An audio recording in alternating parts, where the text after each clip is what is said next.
desde los 4 puntos cardinales del planeta Tierra.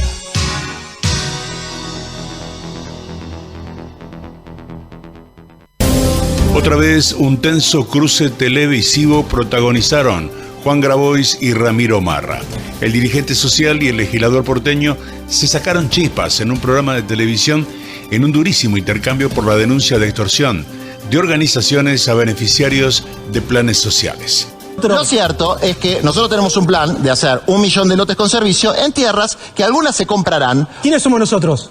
Patria Grande. Patria Grande, el nombre de dónde saca la plata para hacer eso. ¿De dónde saca la plata para hacer eso? Pero desde luego del presupuesto. Mirá, ya entendí, perfecto, son ustedes, no somos todos los que hacemos eso. Es solo Patria Grande. ¿Te das cuenta? Todo el tiempo es yo candidato a presidente, Patria Grande, yo pago los impuestos, yo también hago eso. Escúchame, si ustedes son pero yo también hago eso. Vos no hacen, sí, pago impuestos. Vos cobrás 3,5 palos de legislador para salir a la televisión. Que pago de impuestos, si quieres después te paso la cuenta. Dale, pasámela, a ver si son más de 3 palos y medio, estamos a mano. ¿Cómo? Si son más de 3 palos y medio, ¿de qué cosa? ¿De impuestos? Estamos a mano. ¿De pago impuestos? Claro, más de los 3 palos y medio que te llevas del Estado. Sí, obvio que pago más de eso. Bueno, está bien, bien. Espectacular. No sabías. Seguramente tendrás que pagar más. Nosotros te subiríamos los impuestos. Sí, lo conocías. A vos. No, el broker más grande de Argentina. O sea, me da vergüenza. Pasa que a mí no me da vergüenza ganar plata, entonces lo puedo contar. No, está bien, por eso. Vos, en cambio, jugás a ser pobre, te haces el pobre porque no sos pobre. No soy pobre. No sos pobre, te haces el pobre. Te haces el pobre. Yo no soy pobre y no me gusta. Pero ¿sabes qué pasa? Yo defiendo a los pobres y para defender a los pobres no me tengo que hacer los pobres. No me toca ser el pobre como te haces vos. Vos te comiste la película del Che Guevara, veniste a hacerte el Che Guevara. No sos pobre. No. Hacete cargo de lo que sos y defendelo de donde sos. Hay una cosa que les molesta disfrazarte mucho. De pobre. Les molesta mucho que haya gente en este mundo que no piense solamente en ganar guita. Los querés tanto a los pobres que los querés multiplicar. Los querés tanto a los pobres que los querés multiplicar. Un exministro de Alberto Fernández admitió que ya habían detectado extorsiones de organizaciones piqueteras a beneficiarios de planes sociales. Es Juanchi Zabaleta quien estuvo al frente del Ministerio Social entre el 2021 y 2022. Contó que durante su gestión realizaron auditorías para este tipo de maniobras. Le envió un mensaje al presidente Javier Milei. El gobernador Sáenz habilitó el hogar de noche para personas en situación de calle. En Salta existe ahora un nuevo espacio que tiene capacidad para 60 personas. Comenzó a funcionar y brinda cena, desayuno, ropa de cama, kits de higiene y abrigo. Se implementa a partir de un trabajo articulado entre el gobierno de la provincia de Salta y la municipalidad de la misma provincia. Nación analiza congelar las tarifas de luz y gas durante todo el invierno.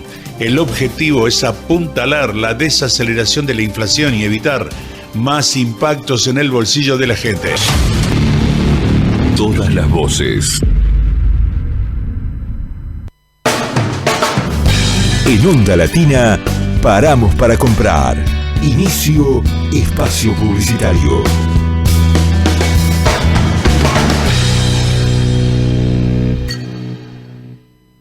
La ciudad de Buenos Aires tiene muchos barrios, y cada uno de ellos es una oportunidad para que vivas en la ciudad que querés. Por eso, se reforzó la policía en las calles y se creó la unidad de despliegue de intervenciones rápidas, con más tecnología y equipamiento para trabajar con los centros de monitoreo. Y se sumaron luces de mayor potencia en parques y plazas. Asumimos la responsabilidad de hacer una ciudad más segura y ordenada. Porque no importa en qué barrio vivas, importa que puedas vivir mejor.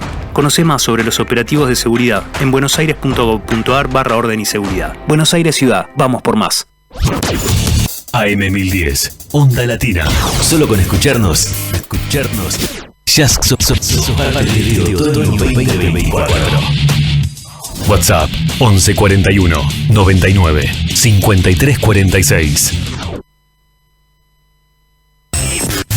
Volvemos a nuestra programación habitual. Volvemos a Onda Latina. Fin de espacio publicitario.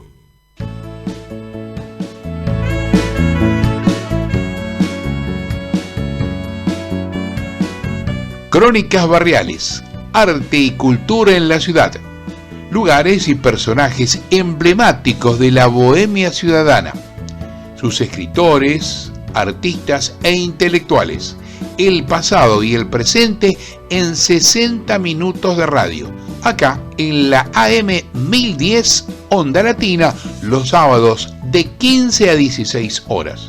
Conducción Luis Raúl Calvo y Nora Patricia Nardo, con la participación especial de Adriana Gaspar en Artes Visuales. Te esperamos.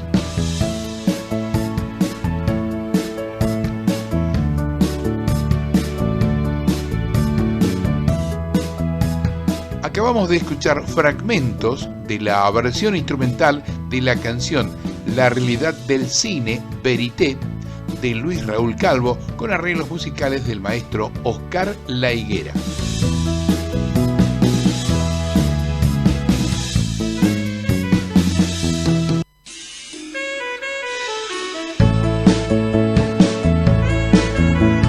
Hola, ¿qué tal? Buenas tardes, nuevamente acá en la M1010 Ondas Latina, con Crónicas Barriales, Arte y Cultura en la Ciudad. Nuestros teléfonos 4372-2841, 4372-3061. Nos acompaña en la operación técnica Fabricio Guerrero. ¿Qué tal, Nora? ¿Cómo estás? ¿Qué tal? Buenas tardes a todas y a todos nuestros oyentes. Una tarde ideal para escuchar radio, quedarse en su casa, tranqui, disfrutando de esta hora junto a vos, Luis, junto a Fabricio y bueno, y a todos nuestros oyentes y novedades que tenemos para esta tardecita de Buenos Aires. Entre otras cosas, invitarlos e invitarlas el próximo martes a las 18:45 horas. Vamos a llevar a cabo nuestro encuentro número 736 del Café Literario y de Arte Antonio Liberti. Lo vamos a realizar, como de costumbre ya desde el año pasado, en el bar notable La Dama de Bollini, que está en pasaje Bollini 2281, esquina Pacheco de Melo, tras del Hospital Rivadavia. Tendremos en cuentacuentos la participación de Marcia Corrao. Tendremos mesa de poesía, en la cual estarán presentes Jorge Antonio, Marión Bergenfeld, David Birenbaum, Andrés Boslaski, Elena Garritani y Oguanta Salazar. En artes visuales, en fanzine, modos autogestivos de producción y distribución, Mariana Constanza Ávalo y Claudio Gómez. Música, Paco Rizos, Carla Higuera, Selena Jankovic. La organización a cargo de Julio Bepré, Luis Raúl Calvo, María Marta Donet, Adriana Gaspar, quien les habla, Nora Nardo, y la dirección general de Luis Raúl Calvo. Como vos bien dijiste, está atrás del Hospital Rivadavia, a 3 cuadras de Las Heras y Porredón, y muy cerquita también de Santa Fe. Así es. Bueno, es un día muy importante, entre otras cosas, porque es el día de la escarapela, ¿no? Así es, también como decís vos. En 1935 el Consejo Nacional de Educación instituyó el 18 de mayo como Día de la Escarapela, el primer emblema patrio de nuestra historia. Sí, por solicitud de Manuel Belgrano, con el objetivo de unificar los colores del ejército y distinguirse de los enemigos y fomentar la unidad nacional. Interesante palabra, la unidad nacional. Así es.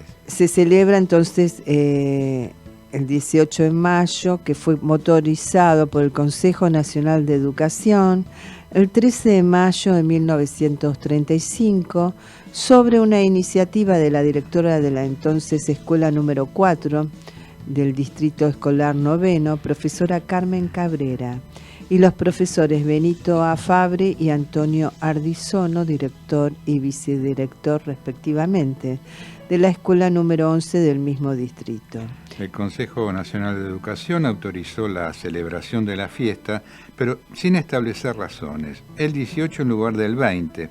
Por resolución del 4 de abril de 1941 instituyó el 18 de mayo como Día de la Escarapela, y en 1951 fue incluido en el calendario escolar. Bueno, podemos decir un poquito más de esta historia nuestra, ¿no es cierto? Que en 1812, con el objetivo de distinguirse del ejército invasor realista, el general Manuel Belgrano, que nosotros admiramos, ¿no?, instauró el uso de la escarapela. Así es. Bueno, y ahora vamos a callecitas de Buenos Aires. Y hoy traemos una callecita que yo la conozco muy bien, porque es un pasaje que está en pleno corazón de Devoto. Y lo recuerdo muy bien porque, como yo me crié en Devoto, donde vivía mi abuela, era muy común que saliéramos todos los chicos que éramos varios en esa cuadra y media, digamos. Sí. Salíamos a jugar todos los días y el pasaje Manuel Solá era un pasaje en el cual, como pasaban muy pocos coches por aquellos años, jugábamos justamente a la pelota, ¿no? Qué bueno, qué recuerdos. Sí, los recuerdos de la infancia que son tan importantes, ¿no? Pero bueno, la cuestión es que en aquellos años, como yo decía, no estaba el tráfico de ahora y eso también permitía justamente, ¿no? Cosa que ahora es mucho más complicada porque el tráfico es muy intenso y aparte, bueno, han cambiado las costumbres, ¿no? de la sociedad. Entonces, bueno, han cambiado las infancias. Es verdad, y es una pena porque los pibes se pierden de jugar, de estar en el barrio, de conocerse, de compartir diferentes vivencias como la que compartíamos nosotros y que ahora lamentablemente por el tema de inseguridad, también a veces están cerca y juegan de otra manera, siempre decimos, bueno, estarán jugando a través del celular. Esto no lo sabemos decir, pero bien, es una forma de juego que quizás a veces no compartimos del todo porque lo vemos muy alienados en sus máquinas, ¿no? En sus pantallas. Así es. Pero bueno, en definitiva, la calle Manuel Solá, como la mayoría de las que vamos recordando en este programa Crónicas Barriales, aducen a personajes de la historia o a instituciones, también a libros. Hemos en algunos de los programas comentado de algunos libros que por su trascendencia también tuvieron la posibilidad de que fueran declarados, ¿no? De la importancia de que tuvieran una calle. Bueno, en el caso acá de Manuel Solá, también es interesante analizarlo porque nacido en 1798 en Salta y fallecido en 1867, fue un político y militar argentino, líder del Partido Unitario de la provincia de Salta a mediados del siglo XIX, de activa participación en la coalición del norte contra el gobierno de Juan Manuel de Rosas. En noviembre de 1838, tras la muerte del caudillo tucumano Alejandro Heredia, su hermano Felipe renunció a la gobernación salteña. Los opositores se realizaron una elección de apuro que eligió una legislatura de dudosa legitimidad que a su vez nombró gobernador a Manuel Solá. Por un tiempo aceptó la subordinación el gobernador de la provincia de Buenos Aires y encargado de las relaciones exteriores de la Confederación, Juan Manuel Rosas. Pero disconforme con las violaciones a los derechos de los ciudadanos, la postergación de la organización constitucional del país y la política exterior intransigente que llevaba adelante, se distanció rápidamente de él, incitado por el ministro de Gobierno de la vecina Tucumán, Marco Avellaneda. A principios de 1840 retiró al caudillo porteño la delegación de las relaciones exteriores y poco después anunciaba que su gobierno se unía a la coalición del norte contra Rosas y sus aliados. Organizó el ejército provincial con la idea de unirlo a las fuerzas de los generales Lamadrid y Lavalle contra Rosas, a pesar de que tienen en sus fuerzas algunos jefes militares más o menos capaces como Manuel Puch y Mariano Hacha, se puso al frente del ejército provincial y dirigió una campaña contra el caudillo santiagueño Ibarra, llevando a Hacha como su segundo jefe. Ibarra aplicó en su contra su táctica favorita, le dejó recorrer el territorio provincial a su antojo, pero retiró todo lo que pudiera utilizar como recurso o alimento. Solá venció en una escaramuza sobre el río Salado algunas fuerzas secundarias y, convencido de haber vencido a Ibarra, ocupó la capital y nombró un gobernador, pero a los 3 días, falto de todo, abandonó la ciudad y se dirigió a Córdoba. El efímero gobernador juzgó prudente seguirlo. Llegó a Córdoba algunos días después de la terrible derrota de Lavalle en la batalla de Quebracho Herrado, Cuando Lavalle y La Madrid decidieron retirarse hacia La Rioja y Tucumán respectivamente, Hacha y Solá decidieron volver a Santiago del Estero. Esta vez el jefe era Hacha. Bueno, esta es la historia más o menos de Manuel Solá, y lo interesante es poder analizar justamente, ¿no?, su ubicación en ese momento histórico, ¿no?, en el cual había una división muy importante.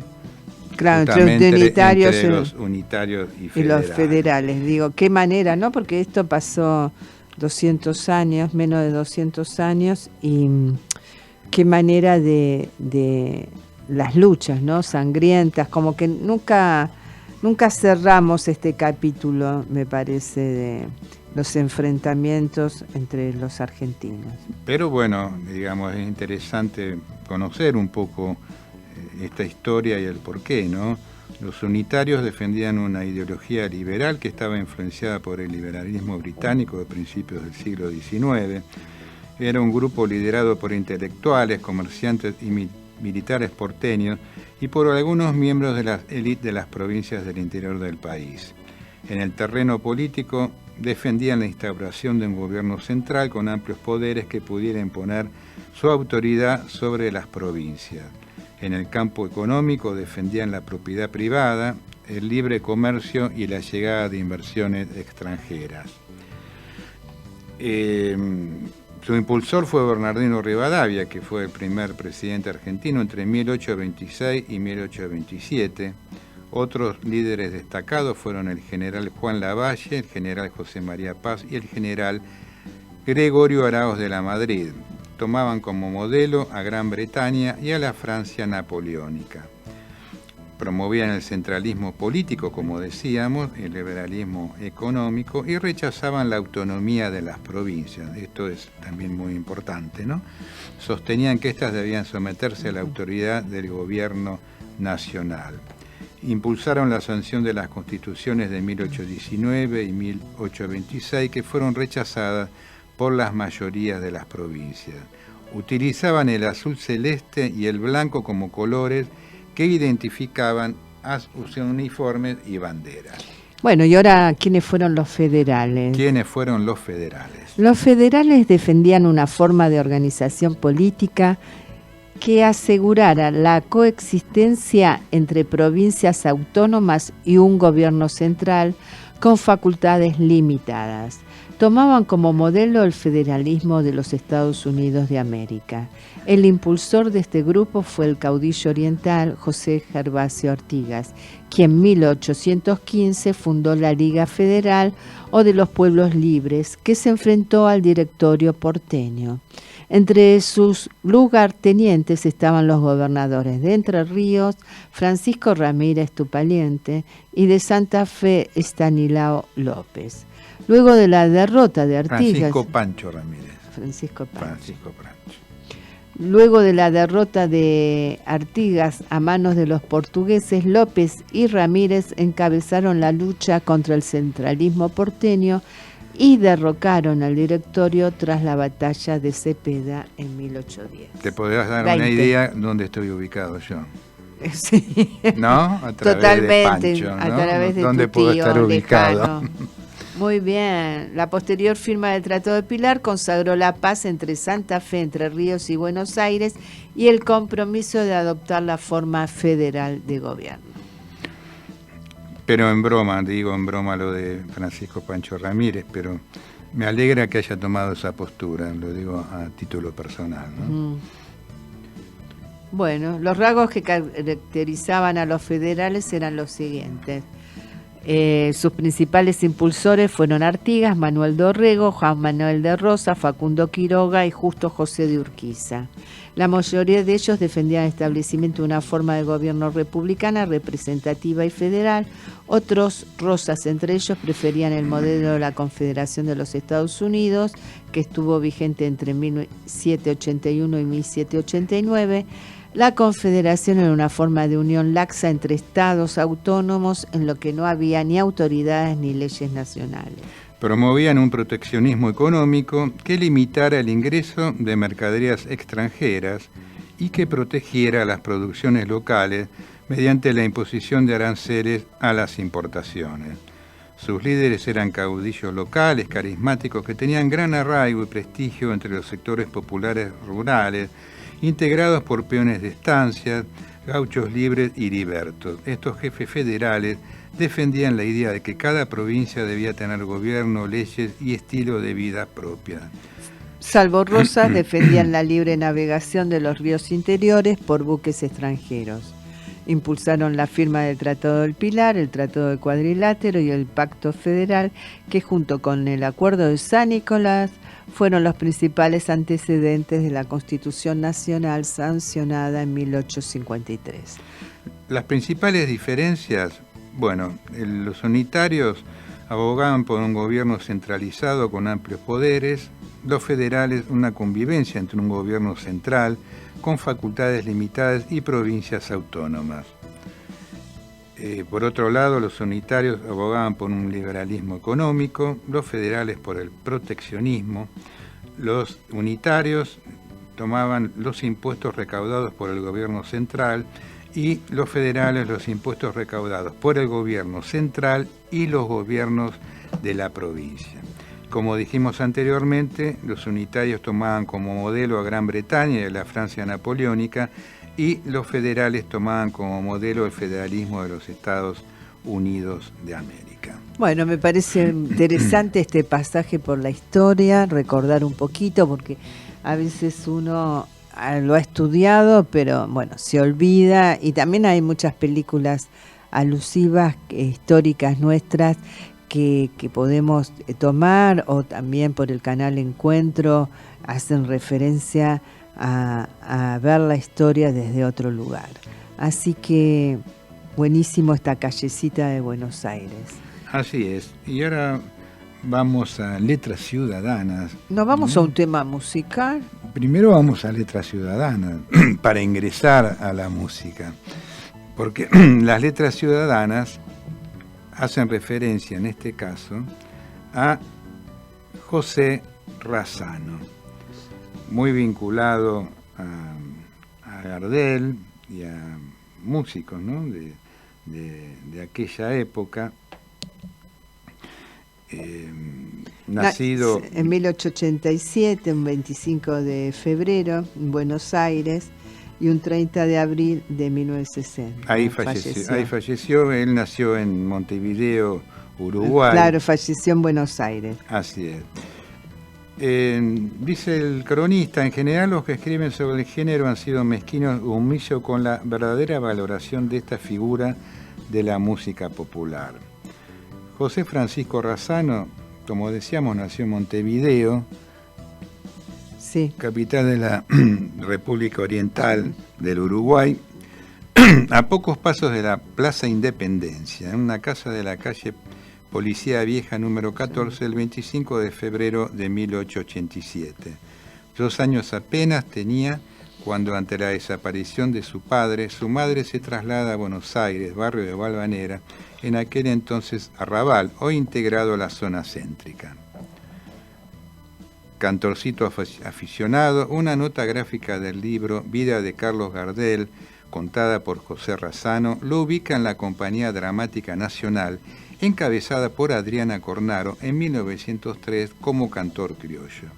En la obra Justicia Humana de Agustín Fontanella encarna como actor el personaje Juancho, y en un intervalo de la obra realiza una payada de contrapunto con Damián Méndez de la Obra, Calandria de Martiniano Leguizamón. Forma parte por entonces del centro gauchesco Los Pampeanos, como antes lo había hecho con el Pacará.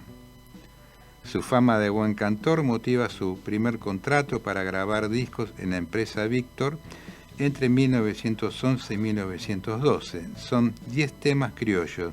El primero de ellos, La China Fiera, que entona a dúo con Francisco Martino. Un par de años después, registra su voz en los discos de marca Era. Bueno, Razzano, como decíamos, el cronista acá, como veíamos, ¿no? decía como que no había tal vez sido valorizado, ¿no es cierto?, en la medida que tendría que haberlo sido.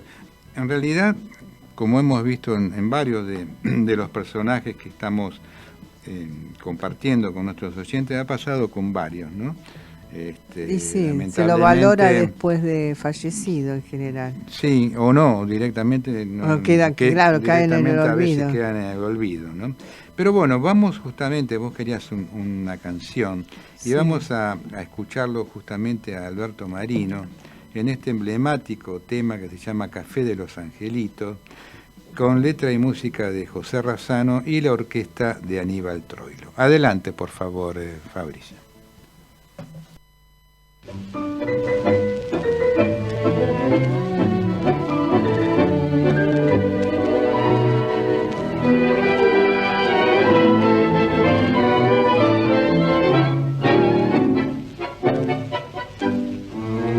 Yo te evoco perdido en la vida y enredado en los hilos del humo, frente a un grato recuerdo que fumo y a esta negra porción de café.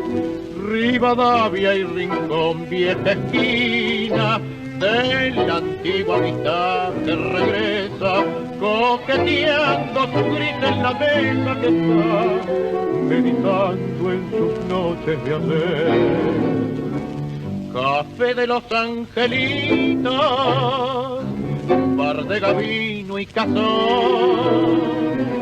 Yo te alegré con mis gritos en los tiempos de Carlitos, por Rivadavia y Rincón.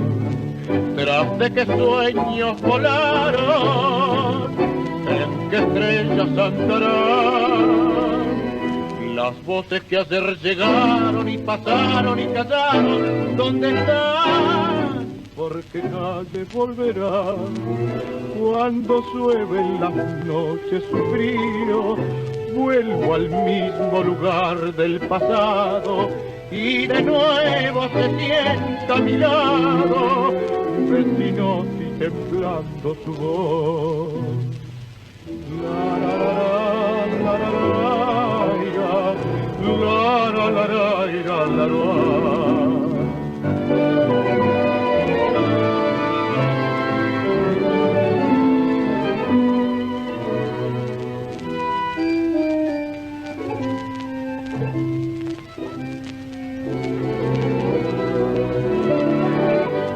De que sueños volaron, en que estrellas andarán las voces que ayer llegaron y pasaron y callaron. ¿Dónde están? Porque calle volverá.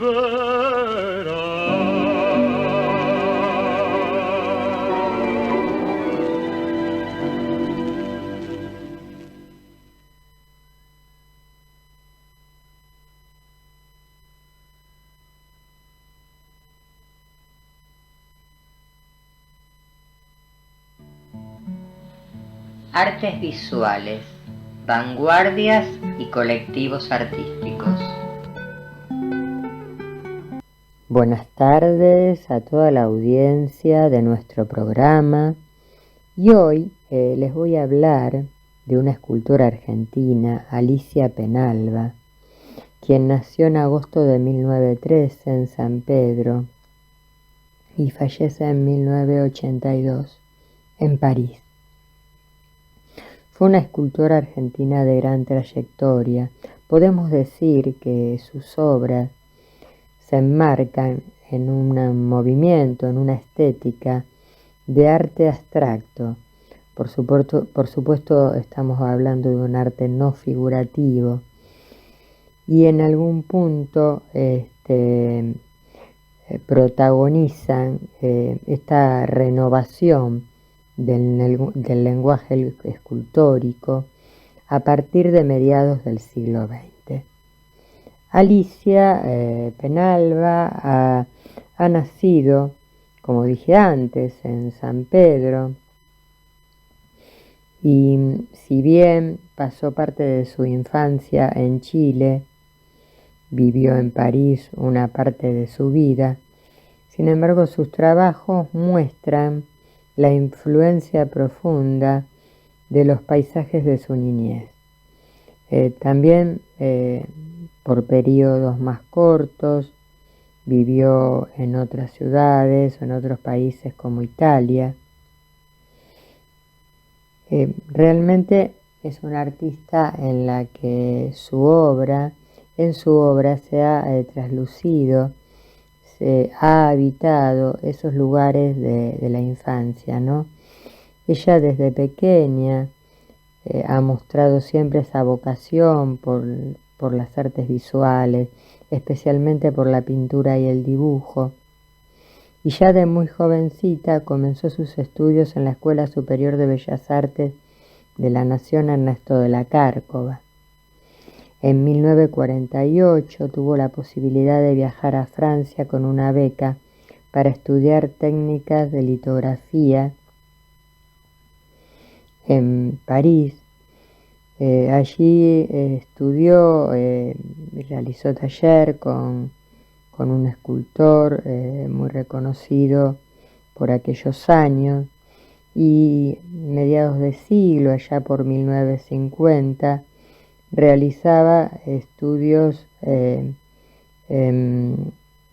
distintas academias y con distintos maestros, donde ella, a partir de perfeccionarse con otros maestros en otras casas de estudios, decide dedicarse por completo a la escultura.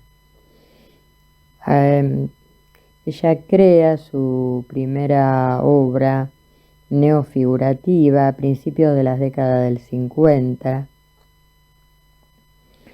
y a partir de allí sus esculturas comienzan a ser una serie nueva para su carrera, para su imagen. Comienza a producir escultura como tótem, composiciones abstractas y composiciones verticales que llama con nombre de animales, de elementos del mundo vegetal y fuerzas naturales. Si bien parte de los críticos en algún momento suponían que estas formas eran representaciones abstractas de lo que expresaban sus títulos, la artista explicaba sus obras como expresiones de formas naturales y eróticas, espiritualizadas, que en realidad lo que podemos decir que eran las que ella consideraba fuentes de la creatividad. Y como acá muchas veces no es importante, siempre digo, este diálogo del crítico y de los curadores o curadoras con las artistas o los artistas, porque la subjetividad en la obra de un artista en este caso mujer, es muy importante, ¿no?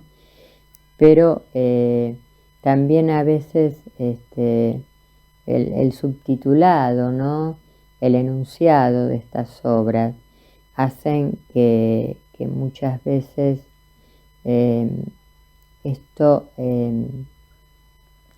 un poco presione o haga hincapié sobre la presentación y sobre las obras en sí mismas. Durante la década del 60, la artista abandonó su forma por las esculturas verticales y empieza a realizar esculturas horizontales. Luego comienza a experimentar con grandes esculturas que pueden ser penetradas por la luz desde distintas direcciones. Si bien por lo general sus esculturas estaban realizadas en metal, poliéster, cemento, las formas terminadas mantienen una textura y calidad mantienen una textura y calidad muy cercana a la arcilla, que era el material favorito del artista. Bueno, ella ha tenido innumerables reconocimientos, porque no solo fue una gran artista argentina latinoamericana, sino que su obra ha trascendido en distintas ciudades del mundo. Días antes de fallecer, en 1982, Alicia recibió el premio Conet como una de las escultoras más importantes del siglo XX de nuestro país. Creo que es un bello reconocimiento, como siempre digo,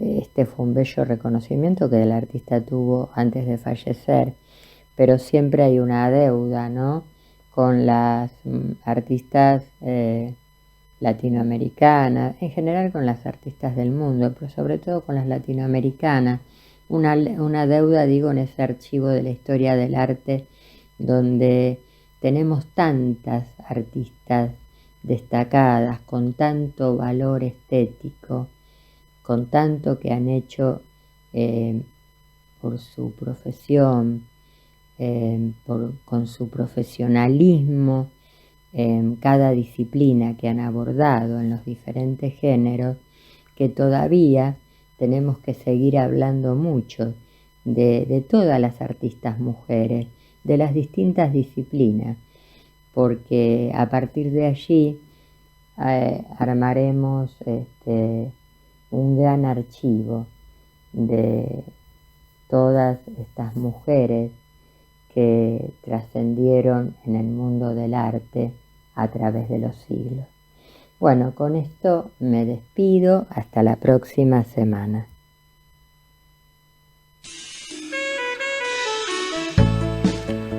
Muy bien. Bueno, el Café de los Angelitos que habíamos escuchado, un café que tuvo historia, después estuvo cerrado mucho tiempo y afortunadamente lo seguimos teniendo ahora, ¿no? Eso es lo importante. Sí, lo seguimos disfrutando.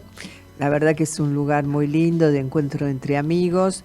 En una época había muchos extranjeros, ¿no?, también que disfrutaban del show que... Sí, en la parte de atrás del lugar, sí. Exactamente.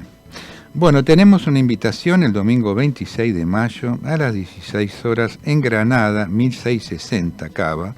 Ahí funciona la Asociación Cultural y Biblioteca Florencio Sánchez, es BQ. Se va a realizar el segundo evento Plantate Paternal, porque esto es en el barrio de la Paternal. Las actividades, obras de cuentos y canciones para niños y adultos, feria artesanal, talleres, fogón, huerta, sala infantil y mucho más. La entrada es libre. La obra Flor y la magia de los elementales es un proyecto de narración y música que invita a las familias a viajar por un universo poético a través de relatos y canciones. Durante sus relatos, los 4 elementos, el agua, el aire, el fuego y la tierra, serán su brújula y guía que la conectará con la niñez que habitan tanto en pequeños como en adultos. Así que una propuesta realmente muy interesante. Esto va a ser el domingo 26 de mayo a las 16 horas en Granada 1660, Cava, donde funciona la Asociación Cultural y Biblioteca Florencio Sánchez. Es una cuadra de Avenida San Martín y Nicasio Oroño. Es cerca de donde vivía mi abuela. Muy bien, así que una propuesta muy, muy valiosa.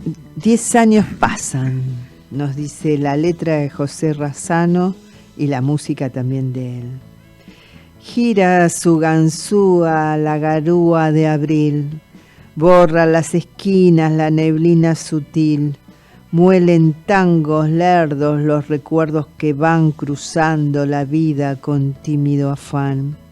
Era tuyo el yuyo que guardó el callejón, por veredas quedas con monedas de sol, y era un viejo broche de la noche tu voz, sin olvido ni adiós. 10 años pasan, ¿y qué son? cuando arruga el corazón alguna pena que no afloja, si vive en tu recuerdo la congoja que moja el lagrimial del bandoneón. 10 años pasan, pero igual, si tu voz es un brocal, percal, farol, calle cortada, tu voz que ya no es nada y sigue siendo el barrio del barrio de Arrabal, Carlos Gardel. Cruzas mis heladas madrugadas, feliz, rumbo a aquel pasado ya borracho en el gris. Sueños de porteños en las noches de grill, lejanas y vanas del Armenonville. Vienes de ese entonces, en la calle estás, firme en cada piedra como hiedra tenaz, flor de barrio oscuro, del más puro arrabal, tu voz de tango inmortal. Hablando del olvido de José Razzano, Juan Pablo Nicolini hace pocos años en la revista Flores de Papel, el periódico de San José de Flores, hacía referencia a esto, ¿no? En principio tomando que Razzano se instaló en Bonorino 477 entre Francisco Bilbao y Directorio con su familia, sí. cuando nació, ¿no es cierto? Dice el cronista, fue en esa casa hoy olvidada y sin reconocimiento por la que pasaron entre acordes y guitarras una de las relaciones musicales más importantes de la música rioplatense, el dúo Gardel-Razzano. Muchas veces habremos caminado por la vereda de esa casa sin saber que allí compuso quien fue cantante y guitarrista junto al morocho del Abasto, de quien fue administrador luego de padecer problemas vocales. Esa pequeña porción del tango hasta hoy escondida nos da otro motivo para nombrar orgullosos al barrio de Flores, para destacar lo notable que fue esa casa elegida por ser en aquellos tiempos un barrio tranquilo. Podemos afirmar que además de transitarla el mítico Carlos Gardel, pasaron los políticos Ramón Castillo e Hipólito Paz y los reconocidos cantores Homero Mansi, autor de Sur, Milonga Sentimental y Malena, entre otros tangos, y Mariano Mores entre sus obras más reconocidas, Uno y Adiós Pampa Mía, también coautor de Cafetín de Buenos Aires. Algunos de los conceptos de Juan Pablo Nicolini en la revista Flores de Papel. Soy un porteño, la letra es Celedonio Flores y la música de José Razzano. Realmente acompañó a un montón de letristas también, aparte de ser letristas de gran envergadura. Soy un porteño nacido en el barrio que se cuadre, niño bien, medio compadre, sobrador y consentido. Tengo fama de aburrido y ando galgueando la guita, pero guardo la infinita nobleza del ser humano. Si canto con mano a mano, lloro con la comparsita. Me hice una ley, ser derecho en la mala y en la buena. Silbo y desato una pena que se hizo nudo en mi pecho. Guardo en el alma el acecho, una pasión sin medida, y sé jugarme la vida por un naipe y una dama, si me habrán dejado de cama, naipes, paicas y bebidas. Me templé en los bodegones, sacando lustre al estaño. Vi hacer callo al desengaño en corazón de varones, pianto de los metejones que traen el amor fulero. Pero soy bueno y sincero, cuando el amor me echa garra, yo soy como la guitarra, canto y lloro cuando quiero. Bellísimo tango de letra de Celedonio Flores y la música de José Razzano. Hermosa realmente. Bueno, vamos recorriendo un poco estas letras del pasado, ¿no? De otros tiempos, que hablan también de otras cosas que pasaban en nuestra sociedad. Y este porteño tan particular, ¿no es cierto? Claro, como en este claro. caso. Lugares, ¿no? Como el café de los Angelitos de aquellos años, que era un lugar que decían que iban los chorros, ¿no? Claro. Por eso dicen que ¿qué angelitos paraban? Parece que, claro, decían que en la policía cuando querían encontrar a un ladrón, decían andá ahí al Café de los Angelitos, que seguro que están ahí. Y así fue que le quedó Café de los Angelitos, ¿no? Pero bueno, decíamos que un poco la idea de este programa es justamente hacer un entretejido, ¿no?, entre lo que es justamente este pasado de diferentes concepciones, ¿no?, que tienen que ver con otra vida, y de pronto encontrarnos también con este presente, con los nuevos letristas, las nuevas letristas de tango, que ya estamos recorriendo muchas de ellas, ¿no? Sí, que las tuvimos también acá presente y que, bueno, son letras actuales. Claro, que hablan de este momento, ¿no?, claro, de estas también problemáticas actuales. Sí, con la valoración de la mujer en el tango. Así es. Bueno, vamos a ir a otro tema musical. Adelante, Fabricio.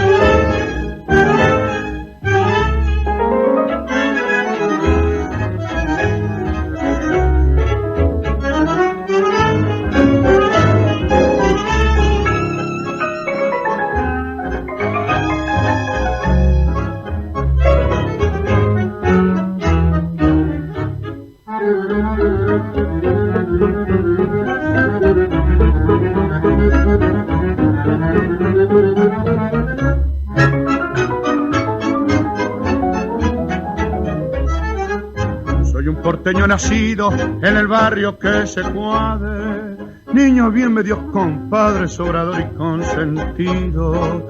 Tengo fama de aburrido y ando cayendo la guita, pero guardo la infinita nobleza de ser humano. Si canto con mano a mano, lloro con la comparecita.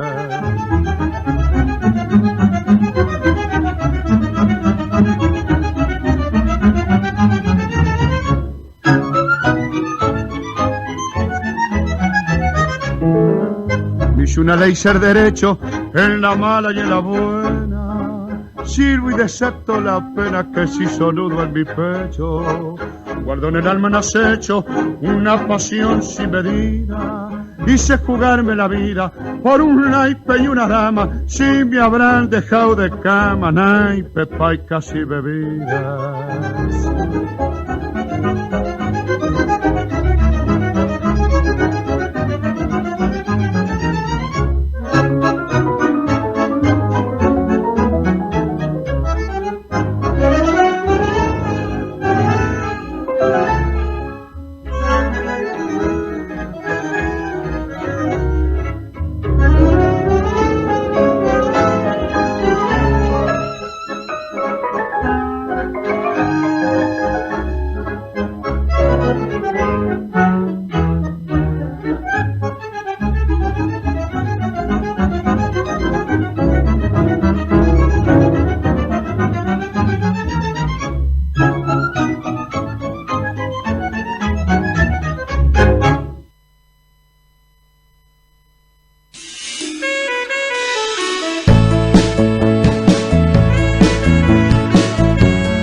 Muy bien, escuchamos hoy un porteño, letra y música de Celedonio Flores y José Razzano. Lamentablemente tenemos que decir que en el día de hoy falleció Carmen Berenguer, que nació el 9 de septiembre de 1946, fue poeta, cronista y artista visual chilena, figura prominente de la poesía chilena desde la década de los 80, galardonada con el Premio Iberoamericano de Poesía Pablo Neruda en 2008. Vampiro. Mi carne para su goce, mi orgullo para su látigo, mi protesta para su cárcel, mi infierno para su Edén, mi amuleto para su suerte, mi locura para sus sueños, mi muerte para su vida. A media asta.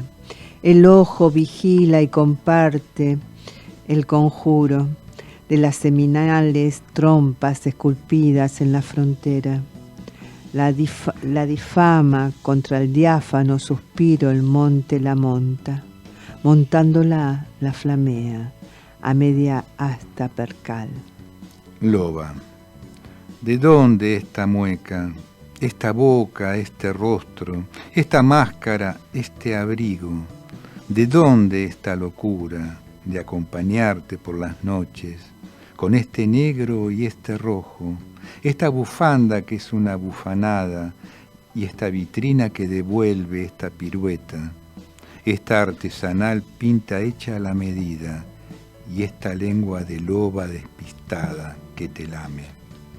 Mala piel, piel que pora no podría ser otra, piel de durazno negro, pigmento oscuro no otro, más que oscuro no otro, crin sufroso el sayo que lo cubre y tizna. Si aquel blanco horadara, negro, piel, o la negrura espesa el corazón tensara, rojo, piel blanca y por blanca Virginia. Verrugosa la oruga se dará el silencio de aquel bellocino. Pigmento de sedas ambienta la oruga, su brillo opacará así, empolvando las estrías que trepana, la cintura hacia lo velloso, la me cerrada y abriera hondo, pigmea su lamé, vellosidad plateada, la sien, guante sintético de la mano que el guante esconde, vacilante al tacto. Afuera sobre los llampos, marcial lamento de las horas, tránsito por un rostro sin marcas ni pliegues, simulando tus labios ese gesto. Los ojos vueltos en el viento escrito, ondas, la mar pues bramando, llama al ojo que le sonríe, por el ojo que dice al otro ojo, porque los ojos fueron sacados, mamita, para que nunca vieran. Interesante poesía, realmente un juego que hace con las palabras, ¿no es cierto? Totalmente, sí, es un poco el estilo de ella, ¿no? Las falenas con sus pubis al alba, desnuda la maldecida, nosotros sangrante vulva, mueca, mimética la rojita se acerca, sangrante, cerca, da la sangre gran, eran hartos, me lo hicieron, me amarraron, me hicieron cruces y bramaban como lama. Decíamos, bueno, de Carmen, que nos dejó en estos días, fue una figura muy vinculada también a la problemática y a los derechos de las mujeres, ¿no? No sabía eso. Sí. Aparte de poeta, bueno, cronista y artista visual, como vos habías comentado, ¿no? La verdad que no había escuchado mucha poesía de ella, pero evidentemente una mujer que ha hecho historia en la literatura chilena. Así es. La poeta publica su primer libro, Bobby Sands, desfallece en el muro en plena dictadura militar, periodo en que la poesía femenina en Chile adquirió prominencia en cuanto a voz de denuncia y resistencia a la represión. En este contexto, la crítica Eugenia Brito situó a Berenguer en la posvanguardia de la escena de avanzada, junto a escritores como Damiela Elit, Raúl Zurita y Diego Maquieira. Con ellos compartió la construcción de un proyecto literario concebido desde una representación del margen que permitió disponer de un escenario más libre que el de la ciudad tomada de esos años. En 1986, Berenguer publicó uno de los libros fundamentales de su obra y de la época, Huellas de siglo, seguido de A media asta. Más tarde su libro Sayal de Pieles, uno de los más crípticos de su producción, vino a profundizar las posibilidades de articulación del cuerpo y la escritura. En 1997 obtuvo la prestigiosa beca Guggenheim en la línea de escritores, en virtud de la cual desarrolló su proyecto Naciste Pintada, uno de sus libros con mayor repercusión académica. Con la democracia aún en proceso, Berenguer no dejó de observar de forma crítica su entorno y de verter su opinión en escritos más urgentes, como las crónicas que publicó en el diario virtual Primera Línea.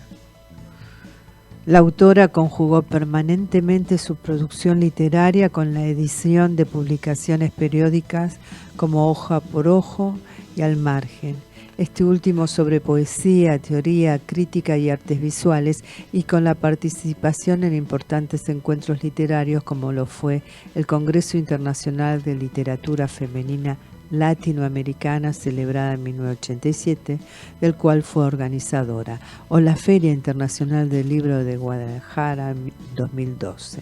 Asimismo, en su beta de artista visual, buscó provocar y dar expresión a su visión crítica de la política y la cultura. Berenguer desarrolló montajes teatrales junto a su hija Carolina Jerez y performance con Juan Dávila y Las Yeguas del Apocalipsis. En 1989 participó junto con este último grupo y Nadia Prado en la performance Refundación de la Universidad de Chile, mientras la casa de estudios se encontraba tomada por militares.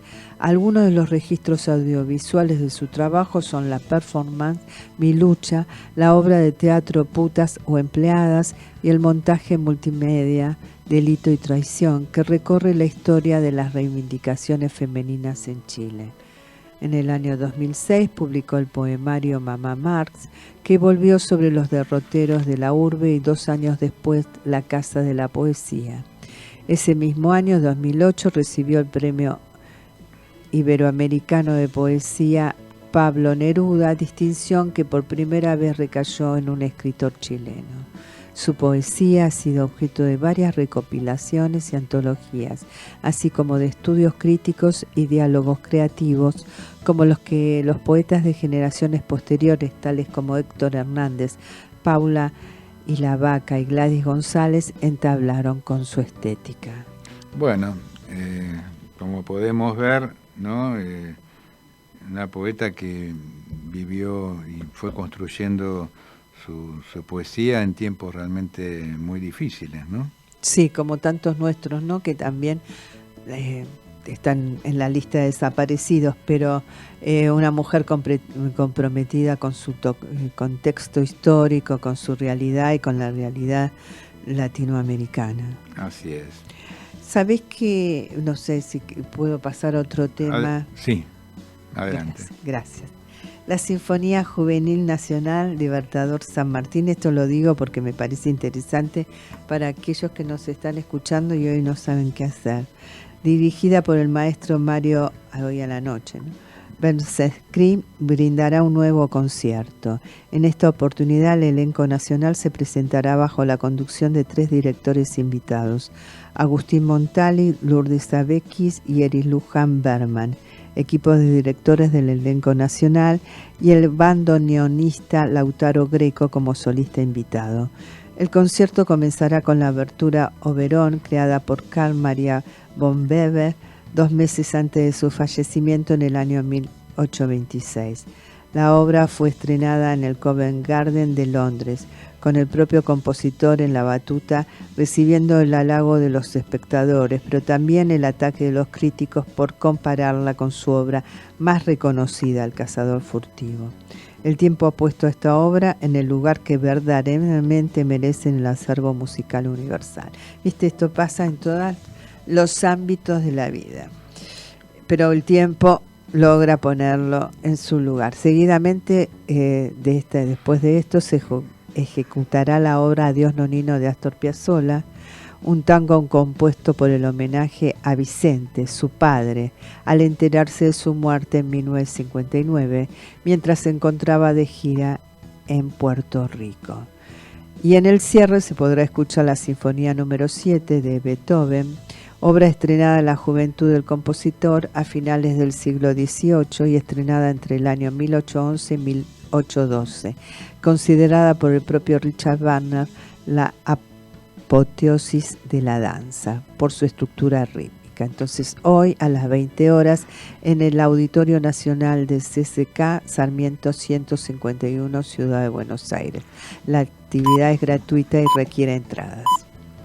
Bueno, muy bien, nos vamos yendo, ya viene nueva ola y algo más, y nos encontramos el próximo sábado acá con Crónicas Barriales, Arte y Cultura en la Ciudad. recordando que la belleza y la memoria se deslizan por la ciudad. Deteniendo el vértigo. Muchas gracias. Desde la ciudad autónoma de Buenos Aires transmite AM 1010 Onda Latina, sonido e imagen hacia los 4 puntos